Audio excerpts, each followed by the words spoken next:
Time. You're always on time. It's just divine timing. Hey, I like that. Welcome.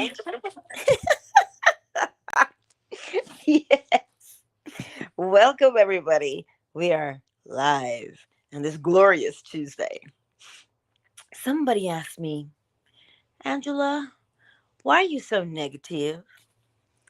And I said, what do you mean? They said, well, the examples you give, they're negative. And I said, what does man experience on a daily basis when they go out into the world? They have to deal with. There's a difference between being a positive thinker and having a positive attitude. But look at the world we live in. So if we can see how we are affecting that world, we would change many things, right? Because like in the lecture last night, it says, well, if I was thirsty, what good is a lecture going to do me? You're out there in the world. We are interacting with other people. You can have a positive attitude. You must have a positive attitude, but you need to know how to get there. You need to know that you can make it through anything. You're not limited, right? You need to know that you're not limited so that when you come up against something, anything, we never, if you notice humanity, we never complain about the good things, do we? At least not in my observation. We never complain about the good things, but we bemoan the other things. So the key is to recognize the other things can be transmuted into the good things. That's the key. It may appear to be quote unquote negative, but when you go out into the world and you encounter whatever that thing is based upon your state, you'll know. You'll know not to beat yourself up. You'll know that, hey, I've got this. Oh, oh, oh. We get to know, listen, I've got this. I can do this. And you get to see how you talk yourself through it instead of talking yourself out of it. Because we're so quick to do that as people. We're so quick to say, oh, this is just too much. Oh, I can't. Okay. If that's where you want to start, then you can say, okay, that was the old way of thinking. I don't actually think that way anymore. Not deliberately. That's just my old habit. You see, if we don't recognize that the quote unquote negative way is just a habit, we get stuck in it. So when I give you the examples of this person doesn't like you, that person doesn't like you, you've got to understand now it's not them. It's not them. It's you. And that's not a bad thing. That's the opportunity for you to check your state. Not judge them, not judge you, but check your state. We're always in a position of checking, rechecking, adjusting. This is what we do on a daily basis. And if we know what we're doing, we don't become discouraged. Somebody asked, well, how am I supposed to keep my motivation? I'm like, because the thing you want, you're in love with it. That's why. Let me give you an example. My glorious hair is 4C. Oh, yes, in all its splendor. But for the love of God and all things, I would rather lay down than comb my hair. Okay, listen, I'd rather do anything than comb my hair. But my mother is insistent that I should grow it out. And I'm like, yeah, but you're not the one combing it. She loves her hair. It's white now, right? And she loves her hair. Everybody tells her how glorious it looks. And I'm like, Mom, that's great for you. You love your hair. That's why you put the time and the effort in. My sister's the same thing. Me? Nah. I'd rather do anything else. Thanks, but no thanks. So we're setting an appointment to cut it. Period. Just cut it. I don't care. Because the thing that you love is the thing you will put your time and effort into, not because you're forced to. It doesn't matter how difficult that task may appear or how tedious that task may appear. Because you love it, you will do it. This is what I'm uh, attempting to show my son now. He's like, but I don't see, I don't, I really don't care to practice my printing, mother. It just feels like a chore. And I said to him, I know it feels like a chore, but look at what you have to do now with this printing that you do. You're only going to be learning it and practicing it now, but once it sets in, you'll be open to do just about anything you want to do. He's like, but yeah, it still feels like a chore. You see, because internally there's no love, there's no passion for printing, none whatsoever. Same for my cousin. You've got to hide her arts and crafts so she doesn't do them. So she'll get her stuff done because she will sit there and the whole day will go by and all she's done is draw. That's all she's done. But you see, that's how we are designed. We are designed to do what it is that we love. It is only when someone comes along and says, there's no money in that, there's no real purpose in that, that we begin to second guess ourselves.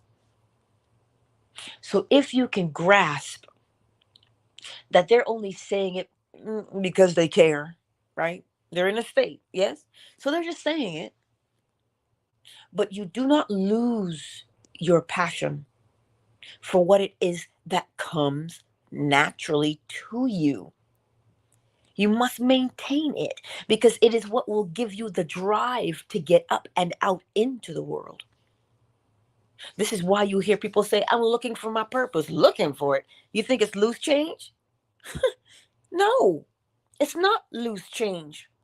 But because we go out into the world and we meet so many people with so many opinions, sometimes we lose ourselves. And we put who and what we are on the back burner and say, I've got to fit in. I've got to go along to get along. And that's what we say. Thereby, we stifle ourselves.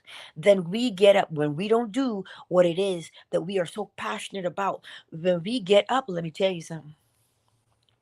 We are cranky, we are persnickety, and we don't know why. Because we've been burying it for so long, it's faded away. So you know, but you don't. You know you need to be doing something else.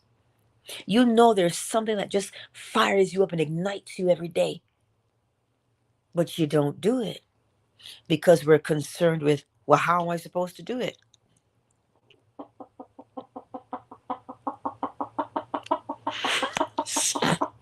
How are we supposed to do it? That's what we ask ourselves. But the question is not how you're supposed to do it. The question is, can you see yourself doing it in your mind's eye? If you see yourself doing it in your mind's eye and you are so impassioned that you are mentally moved, well, then the how works itself out. See, that's the part that holds us back.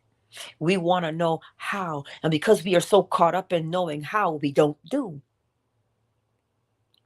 We don't do because we're caught up in, well, I don't know how to. Yes, you do know. You know that you've got to do it. Follow that passion because on the inside, you see it as clear as day. But you see, we allow the exterior world and the people that we meet, they're so generous with their opinions and feelings. And they're so moved by their opinions and feelings that we think that what they're saying is true. Yeah, but Angela, I still have to pay my bills. We live in the world of Caesar. I didn't say you didn't. I said to you, there is something within you That's something that you must express. You must express it clearly. He understands the assignment. You must express it, and nothing will stop you from expressing it. You may suppress it for a while, but sooner or later it erupts because it cannot be suppressed. You cannot suppress God, as much as people have tried to do so. They've tried and tried for millennia to suppress God, gone so far as even to taint the word God. But you cannot deny there's something inside of you that must be expressed. So here is how you express it. Do it because it comes naturally. That's the first part. The second part would be see yourself doing it in your mind's eye. And that passion you have will move you mentally. And when you are moved mentally, you will act physically, which means you're always going to know what to do. You're never left in a situation when you say, I don't know what to do. I don't know what my next step is. Watch children, especially these itty bitty ones who are just learning how to walk. Did somebody have to tell them what their next step is? No. They know exactly what it is, and they're compelled to do it. It's their natural stage of development. They are compelled to do it. So much so that if they do not do it, we question if there's something wrong. That's the same thing for your talent on the inside, or talents. So when you encounter the quote unquote negative, it's just there. It's a perspective. It is not the be all and the end all. It is just a perspective for you to recognize, is that what I want? Or would I prefer something else? That is the resistance that helps us to grow. Contrast. When we recognize, oh, that doesn't feel so good. That is the resistance that causes us to grow. Deliberate, right? It's there. You see it. It's the contrast. But if you see that contrast and you are hindered by that contrast and you don't move past the contrast, now you are actually hindering yourself and your own growth. So you're using resistance against yourself. So if you look at your situation and you complain, you are resisting your growth. But if you look at the contrast and you say, oh, that's where I am. Ooh, I don't want to be there. Well, now you see it for what it is. And now you clearly define where you would prefer to be instead. So is it negative? Is it bad? It's just an observation for you to make. It really is just an observation. And we see many things throughout the day. But when you are lit up on the inside and impassioned and inspired, you will move on the outside. That is why it is always best to seek your own inspiration. Well, how do you find your inspiration? Do the thing that comes naturally, and it will move you. Because if you have to get up every morning and have somebody move you, that's like rolling a boulder uphill. It's always going to, it's always going to be, it's going to have to be bigger and more ferocious every day just to move you. Whereas your inspiration, what is on the inside, you move because that thing makes you move and you want to. This is why people can't grasp that the all moves itself. It does not require inspiration because it is inspiration. It just moves itself. Period. But we too are also self-moving. We are self-moving because we're driven from the inside. Your passion moves you from the inside. So when you go out into the world, nothing will make more sense to you than when you see a frustrated person. When you see their frustration, you'll recognize what it is. An unfulfilled existence so far. They're not getting what they want out of life. Why are they not getting what they want out of life? Because they have not moved themselves from wanting it to being it. How do you move yourself from wanting to being or having? By seeing it in your mind's eye, day in and day out, and doing what? Experiencing in imagination what you would experience in reality if you were the man or the woman you wanted to be. Why? Because if you do not accept the man that you want to become, you will remain the man that you currently are. And we know we don't want that. So the way to do it, the way to move yourself, is to see who you want to be in your mind's eye, and you see it and have it move you with such passion that it is undeniable. The same way we can whisper things to ourselves and think that nobody hears or sees it. Let us not be, what's the word I want to use there? Let us not be deceived. Oh, okay. Breathe. Let's hit snooze one more time. One more time. I tried. I tried. This is the thing. One moment, please. Let me relocate because he ain't gonna move. I thought I could get one more snooze. Ooh, you let that go, baby. You see, we think that we can deceive ourselves by saying, well, I don't quite know. Maybe I should. Maybe I shouldn't. But don't shortchange yourself. Don't shortchange yourself.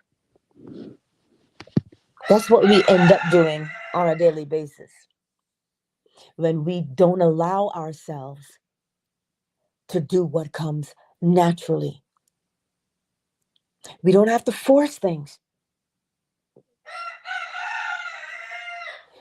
You simply allow the thing that gets you riled up passionately. Do that because that's the thing that moves you mentally. You see, we think that we do things from the outside, but we don't. We don't do things from the outside. We are moved internally and then we react externally. But without that movement internally, nothing happens externally. For instance, we are driven to pay our bills. Oh, Lord, have mercy. Don't we know Caesar's always got his hand? He says, ooh, feed me, Seymour. That is what Caesar says every day. I think he just got louder. This is what we do, right? We know we've got to pay Caesar, so we get up and we do what is necessary, even though we don't want to. You see, we are moved internally by something. But pay attention to what you're moved by. Are you moved by desperation? Are you moved by fear? Are you moved by worry? Are you moved by anxiety? Are you moved by depression? Or are you being moved by passion and fire and love? There's a difference. All of them feel differently. When you are moved by love, that thing that you just must do. When you're moved by the love of it, the love of self, the appreciation, when you are moved by that, your actions are considerably different. My grandfather taught me that. He said, Many people complain about jobs and how much they hate their jobs. And if any man should have hated their job, it should have been him, but he did not. He was the fastest sugarcane cutter on that island. And everybody would always ask him, why you work so hard? He said, because the sooner I start, the sooner I am done. And he said, it's not the job, it is your attitude towards the job. He always told me that. It doesn't matter what job you do, it is your attitude towards that thing. Who are you on the inside? Because who you are on the inside is what causes you to perform in a particular way on the outside. And I was still in Afro Puffs when he taught me that. So yes. So if you get up this morning and your job has got you feeling all discombobulated, turn that mentality around. Find something that you love on the inside, because it will help you to get through the day. And what does that scripture tell us? A man's gifts make room for him and brings him before great men. Why? Because the good that you are, the love that you are, cannot go unnoticed. And it does not go unnoticed. You hear what I'm saying to you? It can't go unnoticed because it is what you are. It's the essence of who and what you are. It is always visible. So if you go out there and you are driving the truck for the snow removal, do it to the best of your ability. Why? Because people are depending on you to clean that street so that they are safe. So never think that what you are doing is insignificant, because it is not insignificant. It is a part of the whole. That's what it is. It is the part of entirety. So if that part is missing, entirety is incomplete. So it's not a matter of, well, I'm not as important as this person, or my job is not as significant as theirs. It has nothing to do with that. That is your perception of yourself. You see yourself as perhaps a grasshopper in their sight. Grasshoppers have functions too, you know. It is us who says, well, that is more valuable than that. See, we judge. You don't judge, you examine. Examine where you are and what you are doing. And if you deem that it is worthy and worthwhile, but that would mean you have to know that you are worthy and worthwhile. Not because I tell you so, but because your very existence pays homage and bears witness to your greatness and your worthiness. It's not my opinion that you're great and worthy. It is cold, hard fact. Yeah, but the rest of the world doesn't see me as that. This has nothing to do with the rest of the world. This has to do with you. The very fact that you can inhale and exhale, walk and talk and think, that is a testament to your worthiness, because there's something that does all of that. It's in the background. You can't see it. I can't see it. That's why we take it for granted. And we think, well, I was born behind the 8 ball. I was born on the wrong side of the tracks, so I must be lesser than. No, because the same essence that flows through you being on the other side of the tracks and that person who you think is better than you, there is one essence. Nobody is greater than the other. There's only one essence. And the fact that you are here, you're here on this planet, but you're not just here on this planet. You are here in existence, period. You exist. You cannot not exist now. That is why you are important. That is why you are valuable. So now that you know that you exist, because it wasn't random, what you gonna do with it? Will you exist in your greatness? Or will you say, but oh, look at the world I just came? Ah, that is only your perspective. You're just looking at it because your lenses have been spray painted over by the experiences of life. But the experiences of life are just perspectives by other people that have been cast onto you. And we've all had it done because we're born, right? But here's your freedom today.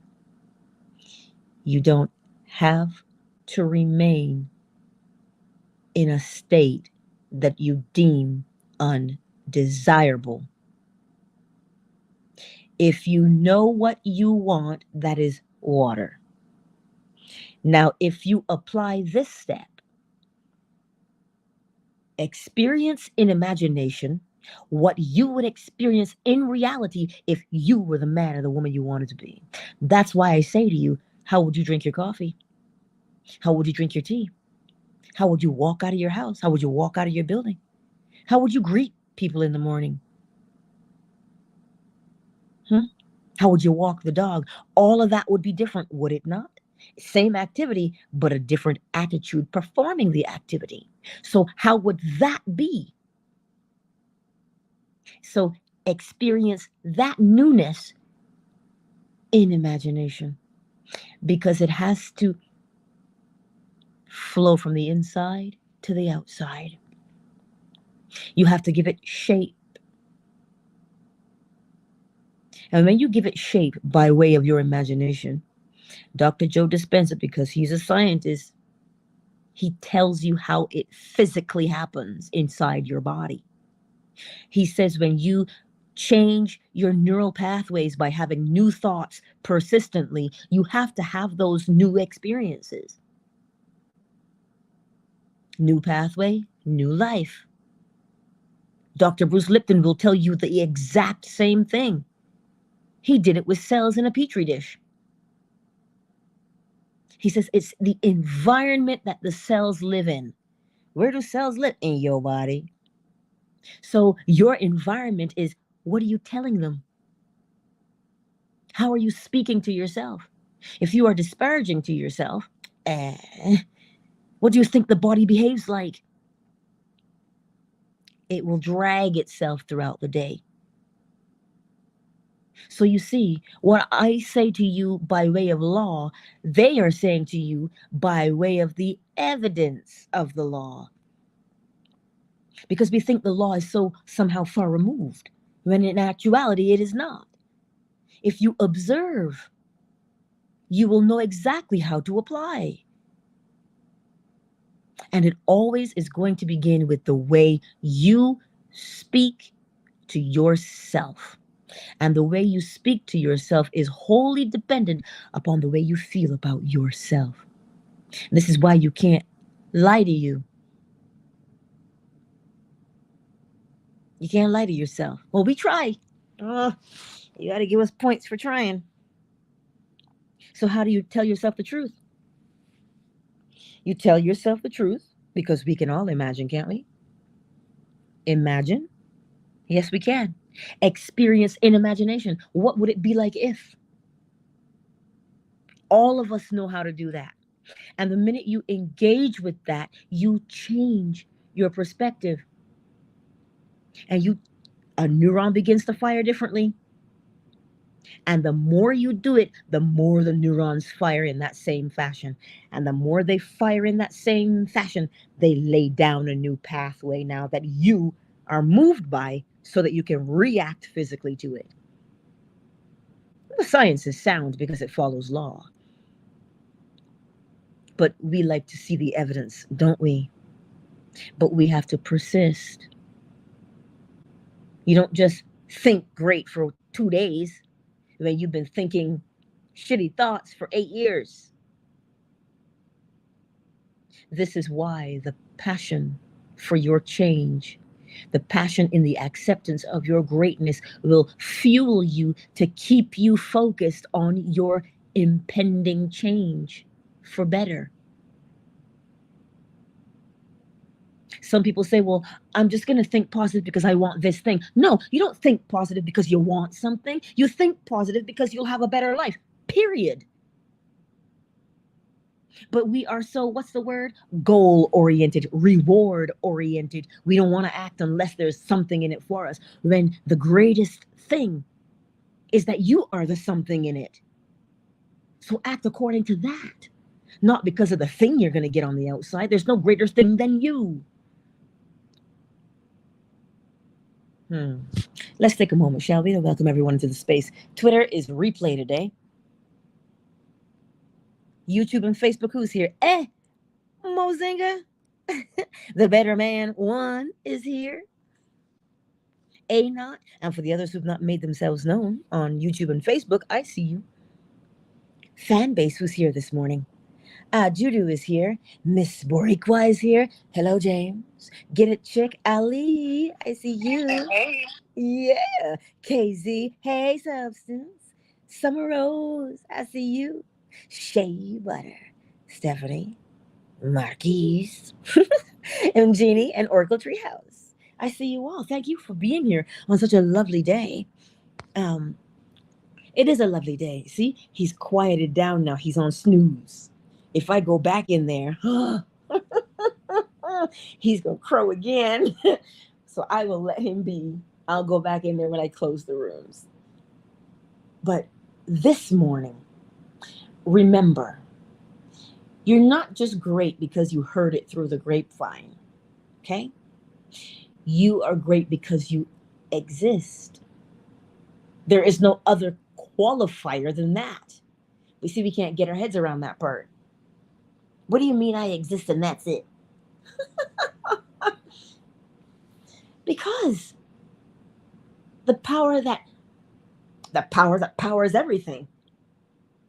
It doesn't just skip over you and say, not you today. No. It powers all of existence because it is existence itself. You and I can't get away from that. So the thing to do would be to live it up. Don't make me do Ja Rule in here. Every day we be living it up. No, don't make me do it. So that's what you do. Do it to the best every time. Not because you want something, but because you are something. That's the difference. That is the difference. Because you are. You see, we could spend our whole lives wanting. And we'll always be frustrated because more, and we're never satisfied, right?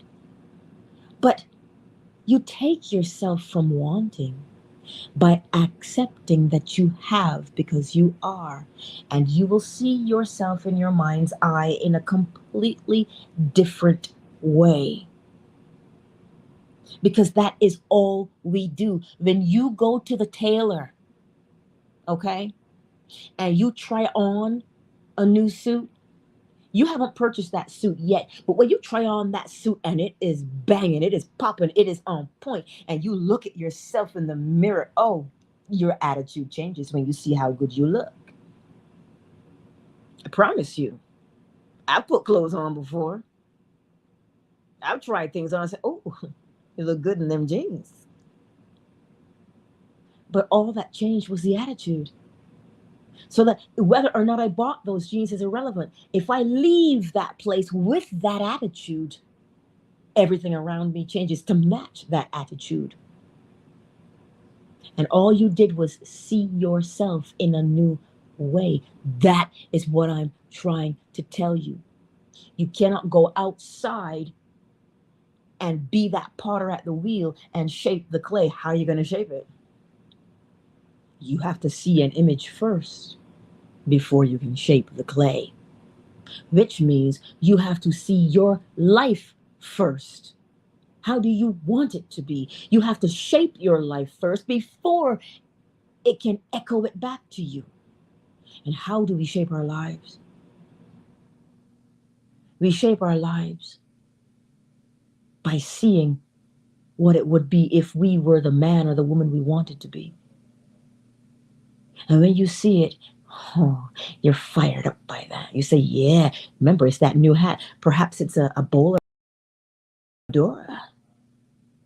Now we talking. You put that thing on, whew, and you're a different person altogether. That attitude is what I'm speaking about. That is internal. That's what my stylist always said to me back in the day, because she was the first one to convince me to cut my hair. She says, listen, trust me, I know what I'm seeing. If you cut your hair and let me do it honey brown, you will never be the same again. And did she lie? She goes, you got those big eyes, you got cut your hair. And she was right. And oh, it's been hard to go back, to leave that. So you see, an artist sees things that the other cannot. That's why it is the imaginative man who leads. The unimaginative man is slave to the imaginative man because he is innovative. He can see things that the others cannot see. And you know what he's doing? All he's doing is asking himself, I wonder what that would be like if I tried it this way. Oh, I like that. Let me see. What would it be like if I tried it that way? He's not cut any material yet. He's not molded any clay. He's just inside his mind's eye. But if we do not practice being imaginative, because we all are, we all are. It's just how are we using our imagination? Are we jumping to conclusions of the worst case scenario? Oh, we do that well, don't we? That's how we're going to use our imagination to bring about the worst case scenario? Or will we practice using our imaginations lovingly? Wow, what can I see today? What can I bring to the world today? What beauty can I add today? That's what you do. So it's not that we're being negative, it's that we don't know that we can be another way. So, yes, you can. And it always begins with, I wonder what it would be like if. Now you've taken yourself in a completely different direction. And so long as you allow yourself to be lit up and be impassioned by that question and the way you answer it, now you are moving yourself in the direction of your success. That's all it is. All we're doing is practicing taking ourselves from where we are to where we want to be. Polarity. That's what we're doing day in and day out. So stay faithful to it, because it's not an in thing. It's not the hip thing to do. It is what you are. It is your greatness. And we are all like Michelangelo. And we are all like David, that he chiseled from 17 feet by 6 feet of flawed marble. If you tap that thing too hard, it cracks. If you don't tap it hard enough, it doesn't crack. So you tell me what kind of precision is required. Precision in thought. So you see exactly what needs to be done. You see it and you feel it because it will move you. And then you do it because you're compelled to act by the way that you think.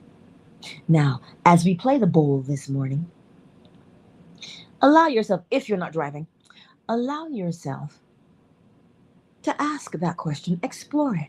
What would it be like if I were the man or the woman I wanted to be? And as you hear the bowl, ask that question and answer that question without judgment. I don't care what you heard. But my mother said, but my preacher said, I don't care what you heard. The question is, what would it be like if you were the man or the woman that you wanted to be? That's the question. Well, then, as the bowl plays, answer the question and allow your inner eye to see it. Allow your body to register the feeling. And day in and day out, you do that. Some call it meditation. Fancy. Let me get the bowl for us.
Countdown initiated.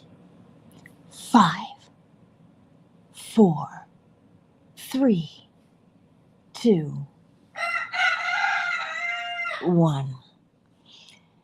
Go forth today and know that you are accepted. Just accept it because you are. Twitter is closed. Remember, tonight, what is tonight's lecture? Ooh, tonight's lecture is Feed My Sheep. Oh, that's going to be a good one as well. That's from 1956 by Neville Goddard. And so 10:45 p.m. Eastern Standard Time is when we'll do that. YouTube and Facebook, thank you all for being here. And if you have not slid into my DMs regarding the Barbados retreat for September 2024, you should get on that, because there's what, 7 now? There's only 31 spots. So get on in there if you want to, because remember, it is $900 US for the 5 days in Barbados. And of course, you have to do your own plane fare. So make sure your passport is ready. And we did have Neville Goddard's gravesite that has been added. Yay! So we'll be doing that as well. That's part of the visit home. Also, if you have not yet ordered or pre-ordered your Hermetic Oracle cards on Fanbase, follow the link at the top of the page. On YouTube and Facebook, it is the very first line in the description below the video. Pre-order your Hermetic cards because they are print on demand. And we will print as soon as we hit 1,000. Okie dokie. So YouTube and Facebook, I will see you tonight. Yes, Mozinga, we are doing a retreat.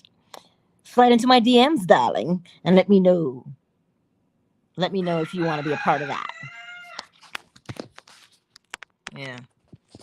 Itty Bitty will be going to the farm for the 5 days. So I think he'll be good. Yeah. I think he'll be good for the 5 days without Mama, but we'll see, because I can't take him with me. But yeah, definitely slide into my DMs. So I'll see you tonight, YouTube and Facebook. I'll see you tonight.